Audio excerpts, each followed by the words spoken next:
Добро, благодарам на присуството на присутните почитувани медиуми. Овој прес е секако и за вас и за сите граѓани на општина Кочани. И ние би почнале со она што деновиве пред вториот круг во Кочани нешто многу чудно се случува. Значи врие од премиерот кој по трет пат во Кочани лажно беше присутен. Врие во Кочани од министри, од директори на државни агенции, од пратеници и од слични фактори, кои, кочанци, како никогаш досега, од нив се изнаслушаа со лажни ветувања, од овие, би рекол, случајни посетители, кои изминативе 7 години не знае каде се наоѓа Кочани. Замислете, денес, дури и министерот за транспорт и врски, господинот Миле Киевски, се дрзна да научи и да види каде се наоѓа Кочани и на 2 дена пред изборите да вети дека ги градел и правел улици и патишта. Кочанчани од сите овие случајни посетители се изнагледаа на полициската тортура врз членовите на Социјалдемократскиот сојуз на Македонија и членовите од коалицијата Сојузот за едината. Се изнагледаа на притисоци, уцени, закани, отказни решенија врз секој еден граѓанин на општина Кочани, кој некој, некаде и за нешто ќе го прокламира дека не бил за Радко и ДПМН и дека не гласал во првиот круг или немало да гласа за него во вториот круг. Уништени со тоа се сите човечки и граѓански норми за достоинство на секој човек и професија. А сега кога сме кај професијата, замислете, прашуваме, каде е работното место на председателот на Основниот суд во Кочани, господинот Дарко Ристов.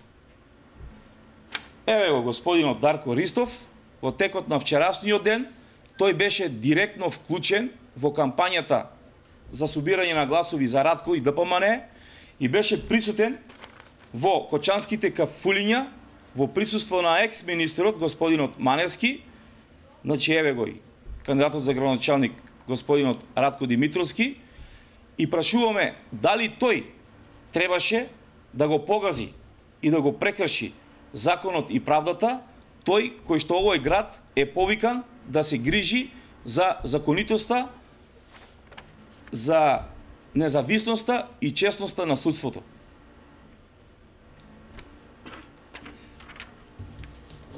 Понатаму, прашуваме дали ова, со ова негово присуство, не е дополнителна закана сега покрај полицијата и судството и од него да демнат тортури и закани на секој еден граѓанин на оваа општина. Понатаму, прашуваме во смисла на професијата и на етиката, каде е работното место на лекарите, на медицинските сестри и работници и на целата медицинска администрација или администрација од болницата во Кочани, каде е работното место на вработените во социјални грижи, вработените во комуналното јавно предпријатие, вработените во локалната самоуправа и вработените во училиштата. Зошто тие не се на своите работни места? Ако одговорот на ова прашање го тражат, го бараат кочанци, тие едноставно тој одговор ќе го најдат во Ромското мало, во 14-та бригада, во Шатровик, во Усова чешма, во Бели и во Тракање. Таму се присутни сите овие административци претходно споменати, се со една цел за повеќе собирање гласови за неделното гласање за градоначалник во втор круг во Кочани. Знае ли господинот сегашен кандидат во заминување, Радко, знае ли тој со кого и каде се движи овие денови? Збунет и растревожен со група административци оди од раскрсница до раскрсница и таму се задржуваат по 15-20 минути. Без никакво присуство, без никаква поддршка на локалното население, ќе постојат и не верејќи ништо ќе си заминат. Или како што вели нашиот народ, шепетејќи ќе си отидат. до следната раскрсница и таму пак истото.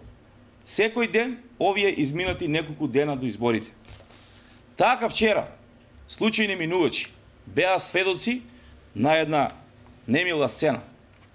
Замислете, збрканоста, збунетоста и успаниченоста на Радко толку го достигнаа, што тој напуштајќи ја раскрсницата со своето возило, патничко моторно возило, помина по пешачкиот мост кај џамијата. Еве фотографијата, еве го неговото возило, еве го мостот, тој со својот патнички автомобил се придвижи по мостот. За среќа, немаше минувачи на мостот. Ќе настрадаше некој. Го прашуваме господинот Радко. Зошто го направи тоа? Зошто го стори? Зошто со својот автомобил помина таму каде што не смее по пешачкиот мост кај џамијата? Меѓутоа не знаеме тој како ќе ни одговори, ама ние знаеме зошто.